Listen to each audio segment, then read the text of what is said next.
Hey everybody, and welcome back to another episode of All Things Considered. The show where we ask you to consider all things, as opposed to picking a single classic for your consideration. And without further ado, Mike, what films have you got for us today? Oh, I have to start. That's right, sucker. I was going to make you start because I started last time. Aw, too bad. I got here first. So my first film is the 2013 sci-fi film written and directed by Gavin Hood, Ender's Game. The aliens nearly destroyed us. We need minds like yours, Ender. Because of you, the invaders might leave us alone. Is there more us? No. There's another way. Your thoughts, my dreams, all mixed together. Ender! It's not safe! We can't lose him. That's all that matters. It's no longer a game. Ender's Game, rated PG-13, in theaters and IMAX November 1st. Now, Ender's Game, I think, is a criminally underrated film.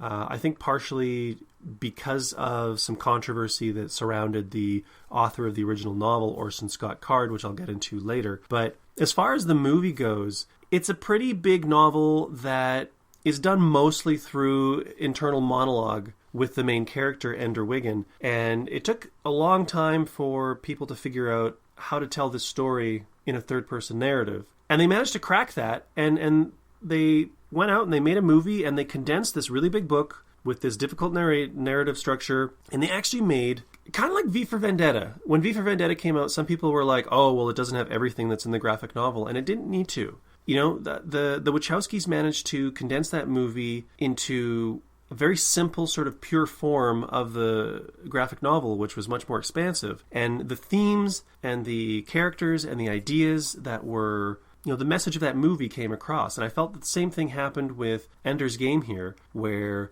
the idea, the lost innocence, the not judging the book by its cover, or in this case, the species by their appearance, the adults using the children, the whole bunch of themes and concepts that were in the book, they're all in the movie. And I think they do, a really good job when it comes to the end of the film and you kind of realize what's happened and you realize what Ender has done. You really feel it.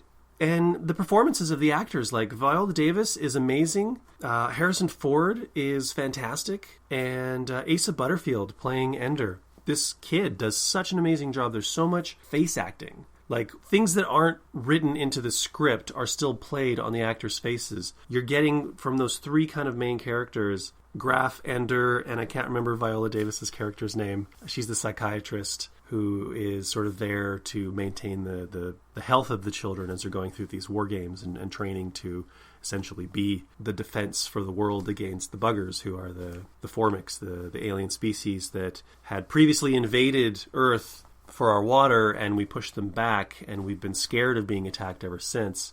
I said I'd mention what the controversy was. Orson Scott Card, he had apparently contributed to a campaign to block the bill that was going to allow same-sex marriages in the U.S., and that kind of leaked out, and I think a lot of people boycotted the film because of that. There was a big marketing campaign by the studio and the producers who were saying the views of Orson Scott Card are not the views of the filmmakers, and please, don't judge the film based on that. And Orson Scott Card wasn't going to be getting any money from the film because the rights were purchased in the 90s, and he wasn't going to get any residuals or percentages or anything like that. So please just, go to the movie and judge the movie based on the film. And interestingly enough, that position of intolerance, of not supporting the same-sex marriages, it's kind of incongruous when you look at a lot of this stuff, that's the threads that are running through all of the Ender books. There's, racial equality, religious equality, gender equality, species equality. There's a lot of conversation in those books about intolerance, not just, we went and we exterminated the Formics as a species because we feared them, and we fear what we don't understand. Running through these movies is just these threads of tolerance and acceptance, and any Ender book that I've read continues this. So to have the author actually be somebody who doesn't tolerate same-sex marriage. Bigotry is a magical thing, it would appear. It's a bizarre thing, and it's a conflict that I myself have, because I do enjoy these books. I love this movie to pieces. But I also don't agree with Card. Unless Card was just a really bad writer and was actually trying to support intolerance and whatnot, and was fighting against the fight for equality throughout his books. I also did find it interesting that, thank you for cutting in, by the way, and not just having this be a parade of me gushing or ranting. But another interesting thing about Card is he did issue an apology, air quote apology, where he said, I supported one side, you supported another side. The other side won. The same-sex marriage was made legal. He's like, I don't agree with it, but I concede that point. This is now the law of the land. I will abide by the law of the land. Which is basically saying, you're all still wrong, but I guess I'm stuck now. And there's, in a weird way, I can kind of respect that, even though I disagree with it. But getting back to the film itself, I do believe that Ender's Game is a highly underrated film. It was a great... Gavin Hood was previously known for X-Men Oranges. Tangerine. Damn you, evil! Gavin Hood was previously responsible for directing X-Men Origins, Wolverine. I almost lost it there. And, that movie got a lot of criticism. Gavin was under probably a lot of studio interference. So to kind of come out of that and to be able to write and direct a film that he really, it was his vision and he believed in it. And I mean, you could tell that this was a movie that was crafted with love and a belief in the story and what the story is trying to say. And everybody involved really, really put in their all. And the effects are great. It looks great. The acting is great. The dialogue is great. The direction is great. Like, there's a lot of really great stuff in this movie. And the Flaming Lips. The Flaming Lips have a song at the end, Peace Sword, which was also fantastic. And then I found out that the Flaming Lips were so moved by the film that they were like, we don't want to just give one song to the movie. We're going to write, 4 songs, and we're going to make like this EP. So they released an Ender's Game EP. And because of the controversy about the gay rights, because they had no idea, so many people had no idea that this was, Orson Scott Card's position, they engraved in the vinyl some pro-LGBTQ message so that anybody who purchased the music that they made for the film would forever have that, which that was kind of funny. That was their little that was their little bit of resistance. So, yeah, Ender's Game, it's great. I know I've actually been meaning to see it ever since before the movie existed, because I thought it was originally a movie that was being remade. Apparently I was sorely mistaken, but it's definitely on my list. I highly recommend it. I honestly think you'll like it. I think it's on Netflix, actually, so it is on my queue. I believe, yes, it is on Netflix. Check it out. At least it's on Netflix Canada. Speaking of Canadian... That wasn't even meant to be a segue. My theme this week is Canadian films. And I will start it off with 2006's Bon Cop, Bad Cop, which now has a sequel. I don't know if the sequel was directed by him, but the original was directed by Eric Canuel. For Detective Martin Ward, solving his latest case is nothing compared to getting along with his new partner. He's from Quebec. Their cultures don't match. His subject, divorced, works about 75 hours a week, which I gather from Montreal is a lot. Their styles don't blend. Nice turtleneck. It's really you. I can't work with this clown. Caller, you're on the air. What's your name, please? Tattoo Killer. But when the case becomes personal... I know your names. I'll find you. Hang up the phone. Watch it, Frog. This summer... Dad! Shoot first. Translate later.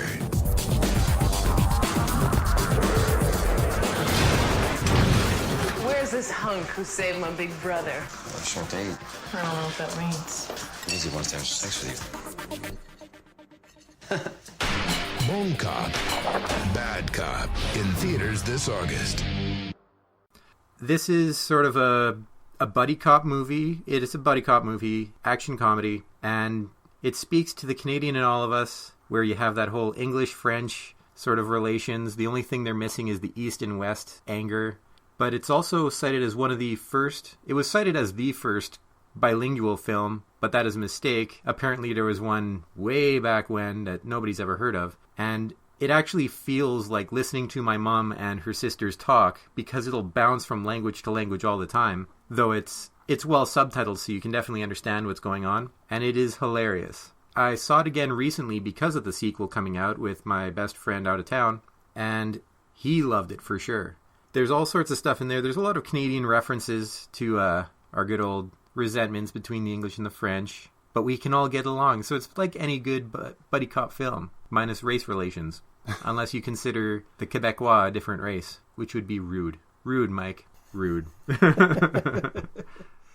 I just did a quick Google check, and apparently Bon Cop, Bad Cop 2, it was not directed by the same director, but it was written by Patrick Huard, who co-wrote the original film Bon Cop, Bad Cop, and is also the French star of Bon Cop, Bad Cop. And their acting is spectacular. There's so many scenes with them together where they're just riffing off of each other, giving each other shit, and you just can't help but love it.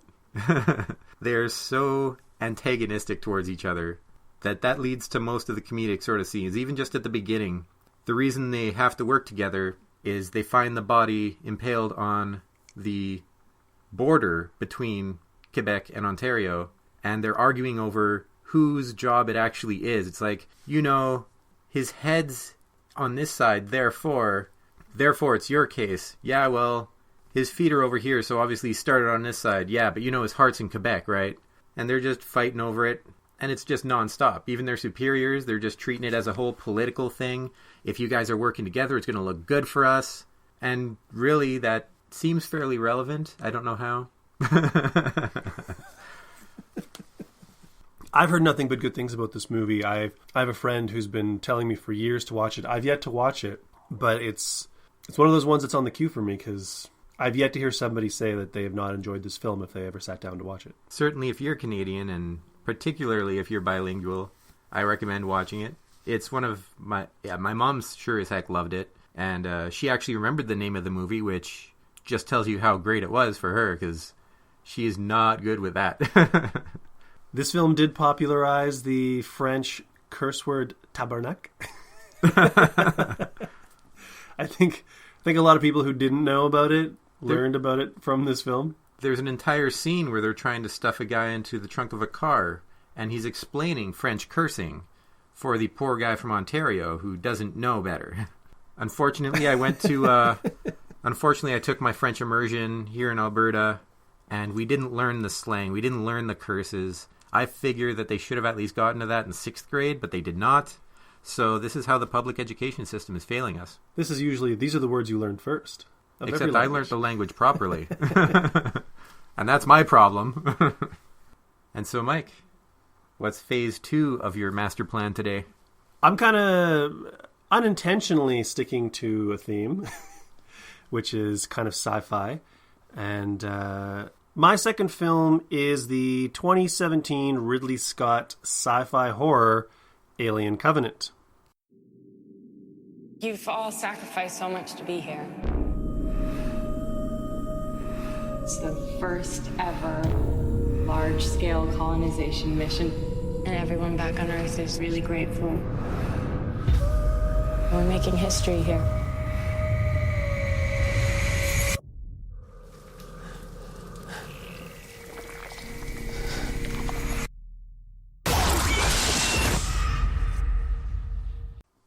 I'm sure many of you are probably sick of our Alien coverage for the month of June.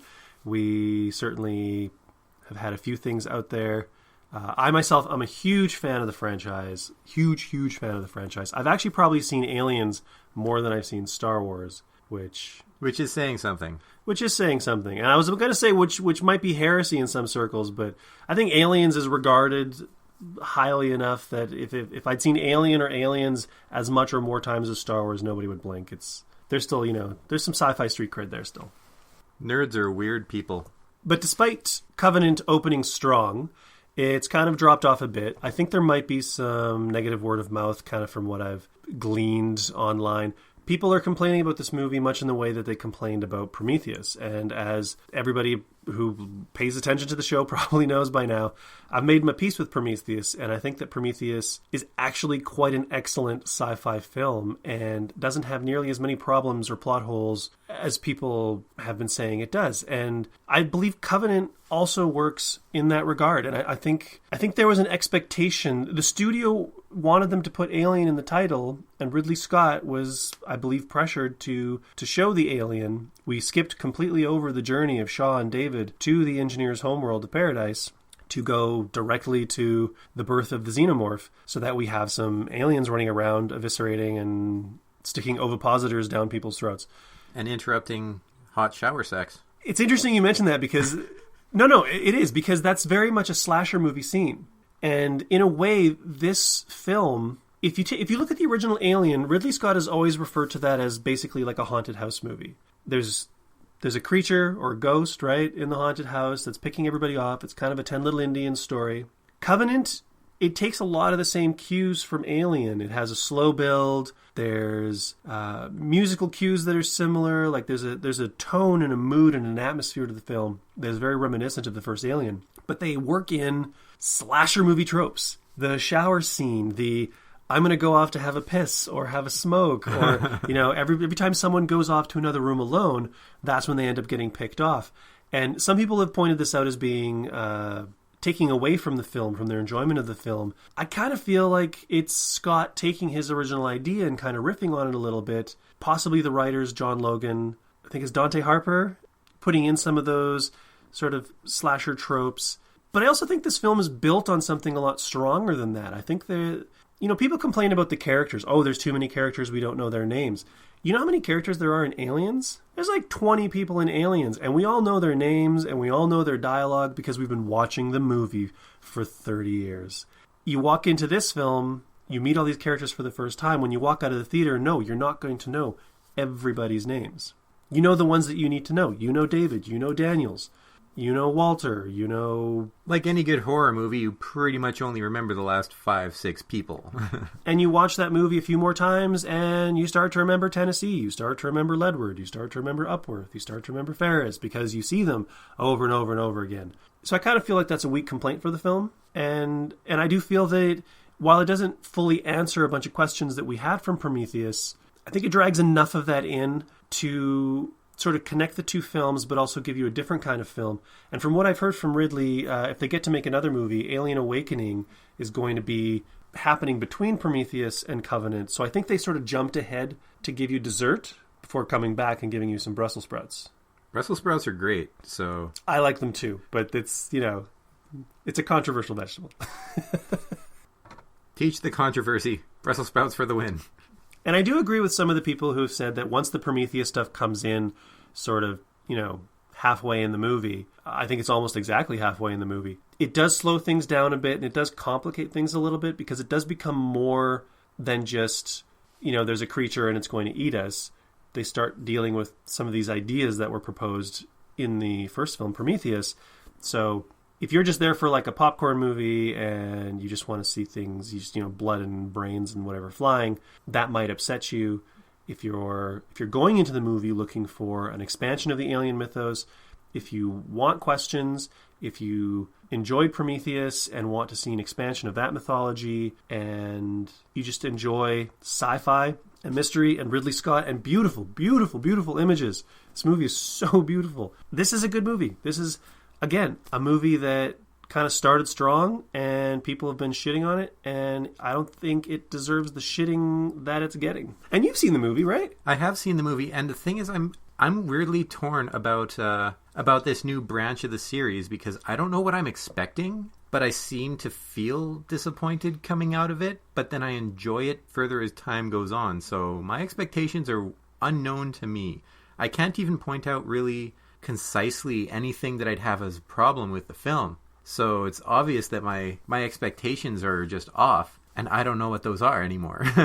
And see, that's interesting. It's an interesting question because you recently wrote an article about expectations, and actually I'm writing an article for the blog myself that's going to touch on something that I'm going to say right now. Your expectation of the film, we have this culture right now where you see Alien and you're like, well, I'm going to go in for an Alien film. Same thing happened to Prometheus. This is a prequel to Alien, which Ridley tried to downplay a lot before we went into the movie. So much so that he didn't want Alien in the title. We still went in expecting Alien. I went in expecting wild and crazy answers about the whole Alien universe. We're not taking these movies at face value. We have this franchise expectation, and if we don't go in and get the movie exactly that we expected to see, we rebel against it. We complain about it. We cry from the rooftops in clever and pithy ways. This movie sucks, and you don't really get to see the filmmaker sort of unravel his story. I mean, I feel that Prometheus is a better film with Covenant. I feel Covenant is a better film with Prometheus. I don't think that's a problem. And I think both films, for the most part, stand alone all right. I think Alien Covenant a little less so because of that part in the middle.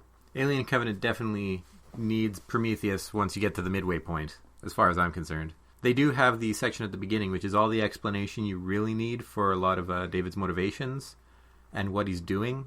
And I went to the theater with somebody who had never seen Prometheus and with somebody who hadn't seen Prometheus in a while, and both of them quite enjoyed the film. Everyone I went to at the theater, they also enjoyed it. So all the flack I've been hearing has been third person flack. And I think the performances in the movie too, like whether you knew the character's name or not, I think everybody played a legitimate, believable, they were in a somewhat maybe less than believable scenario, being on an alien planet and being chased by a biomechanized engineered organism, but at this point in our culture, we kind of expect that to happen immediately. And this is like the sixth film. This is the sixth canon film in the franchise, and this is the eighth movie that has Alien, basically kind of in the title, or the xenomorph featured in the film. Then don't even touch on the games that are numerous, to say the least. So I say, if you haven't seen Alien Covenant yet, go see it in the theater. It's definitely worth seeing in the theater. It is a pretty film. I actually also respect the fact that Ridley Scott, when he shot Prometheus, it was his 3D for the first time shooting 3D. And he was like, I'm never not going to shoot a movie in 3D again. This is fun. This is awesome. Doing the stereoscopic cameras. And he shot The Martian in 3D. I believe he shot Exodus in 3D. That's just like his thing. So when he went into Covenant, he was like, are we shooting 3D? And they're like, no, I don't think so. He's like, okay, we're going to shoot a 2D movie. So he gets his cameras, he gets his people. When the movie is done and they're going into, post-production, the studio's like, we were wondering, what do you think of 3D? And he's like, well, it's a little fucking late now. He was like, I was perfectly happy to shoot it in 3D, but you were like, oh, I don't know, let's say no. And if he's not going to shoot it stereoscopic, he's not going to do the post-conversion, because for him, he's like, that's not the movie that I shot. Because he would have framed things differently, or he would have, So I respect that. I really like that. So yeah, check out Covenant. Covenant it's fun. If nothing else, it's fun. And even Dustin will back me up on that. I enjoy it. That's for sure. I want to somehow bring Alien Cubed into this to segue into your next film. Could have gone with any sort of shape, but he did not. Egg-shaped. No. Ovoid. I have never seen a film where the title is but a shape that I haven't enjoyed. That is a weird thing. I enjoyed circle, cube, sphere, triangle. I don't know why, but there's something about shape films that I enjoy. And this one is Cube that I'm going to be doing today. It is an independent Canadian film from way, way back when in 1997. I'm starting to get old. And it is directed by Vincenzo Natali.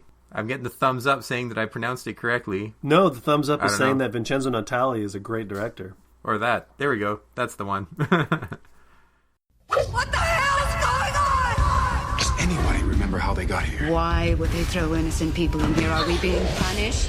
Once you're inside the cube, We need to get around the trap. They're identified by prime numbers. Figure it out. I can't! I'm not dying in a rat maze! the only way out Just want to wake up. You gotta save yourselves from yourselves. lies within your mind. It's us. Cube, rated R. And this is sort of a mystery suspense movie, I would suppose. The premise is that a group of people wake up in a cube. They find out that that cube is surrounded by other cubes, and learn eventually that it's within an even bigger cube. That is all they technically learn. They discuss throughout the movie the reason why it might be made, what to do with this lack of information. Is survival all that's important? They're just left with why. And honestly, after the film, all we're left with is a lot of questions. But you can see how they're reacting to just this state of events. They don't remember how they got there. Only one of them has any sort of real knowledge about the cube at all, and he was just a cog in a machine, which is the big question that they're talking about here. Are we all just these cogs in a machine? Does this have a purpose? Does it have to have a purpose? Is it a field of dreams? If you build it, might as well throw someone in it. But as they're moving through this cube, it's not just a weird maze, it's full of traps, and they've got to figure out how to safely navigate all these traps, how to get to the edge when they figure out that, well, there has to be an edge because it had to be built. It can't be the entire world. Is it aliens? Is it the government? And being an independent film, you'd think that the effects would be not so great, but it's actually very well done. I just saw it last night, actually, and although the one version I had of it was pretty low quality, I went and I got myself the Blu-ray one, and it was very crisp, very clean. There was only one thing that I noticed as not a great special effect, and even that was just a second, and it was just a mesh cage wrapping itself back up that I could see was sort of CG. Everything else looked like practical physical effects and was very well done, especially for a small budget of $350,000. What year was this? 89? 97. 97. Yeah, 97 CG. It'll have that. But it seems like there's only one thing that was very noticeable CG, at least for me, when I was watching it. I've certainly never heard of any of the actors and could not bring up any of them, but their acting was not bad. The guy who was playing Worth, he was great throughout the whole film. Others, I noticed a weird discrepancy where if they're in an emotional state, sort of freaking out, there's a few actors who were really good, but when they were calm and just going through whatever little issues they were dealing with, they weren't so good. And there'd be another actor who'd be the opposite, where if it's calm, he's good, but when he starts freaking out, the acting sort of slips. And it's a bit of an odd thing to notice, but I did, so that's why I'm mentioning it. You would have known David Hewlett, because he was in that Elevator movie. You act as though I have a memory for names and faces. That is a false assumption, my friends.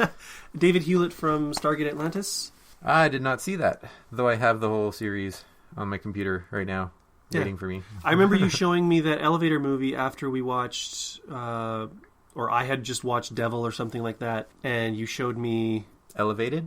It probably was, and I believe David Hewlett was in that film, and I was like, hey, it's that guy! So another independent Canadian film, though it was just a short made, and actually, I think it was used for... Was that directed by Natalie as well?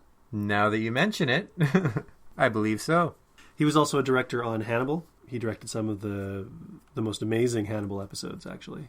I'm a big fan of Natalie. I love Natalie's stuff. Getting back to the film, though, it features a lot of math, which is something that's been a staple throughout the series. All the puzzles are solved with math, and you always have a character or two in there who knows that math, who knows how to use it, though not necessarily that they have to use it initially. I have a mathematician friend who loves the films for that reason. I enjoyed the films because it had sort of a slasher aspect with the traps. And now I enjoy them more for the psychological effect that these rooms are having on the characters. They do a lot with very little. I believe that they only ever made one room and just used clever camera work to make it look like they were going between them. And you could see them while from within the room or looking into another room.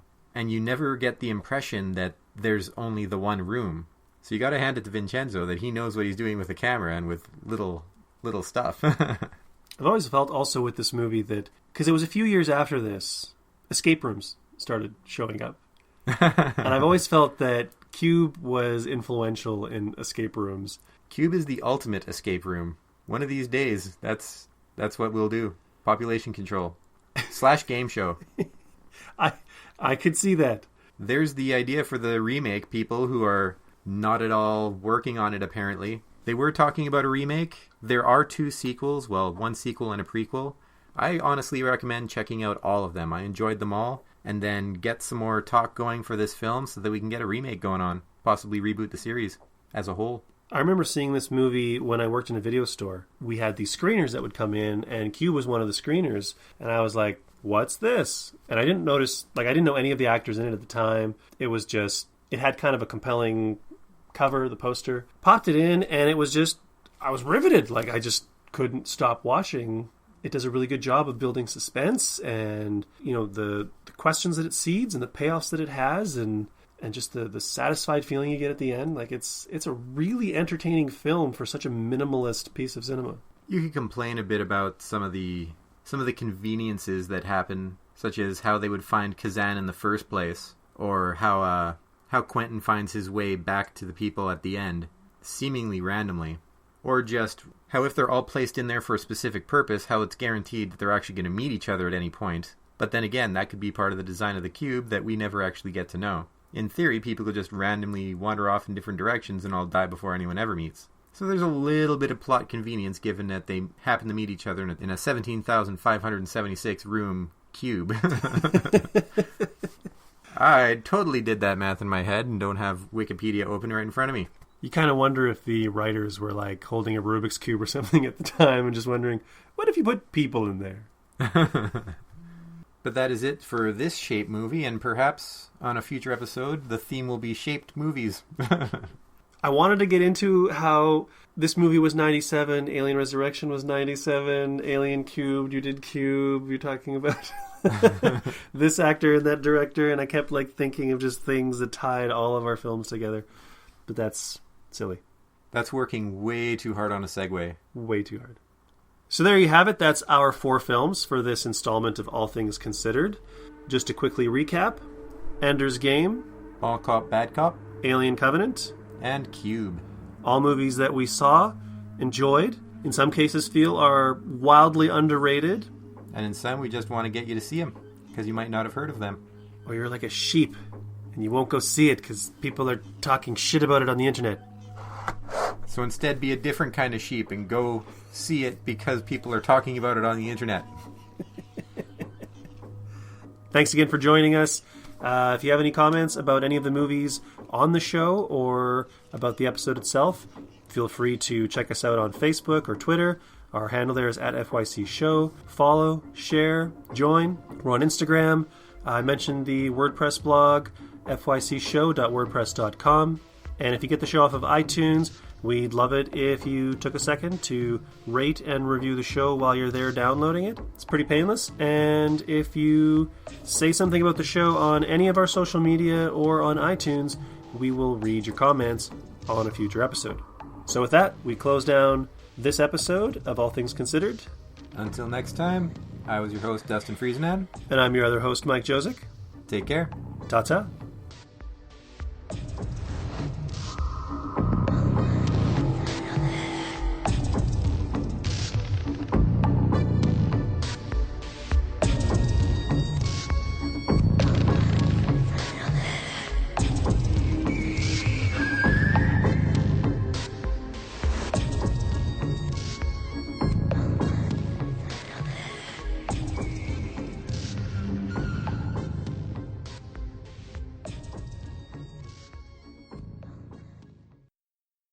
Save us all the trouble. Save us all the hassle. Let's cut that. Hello, cut.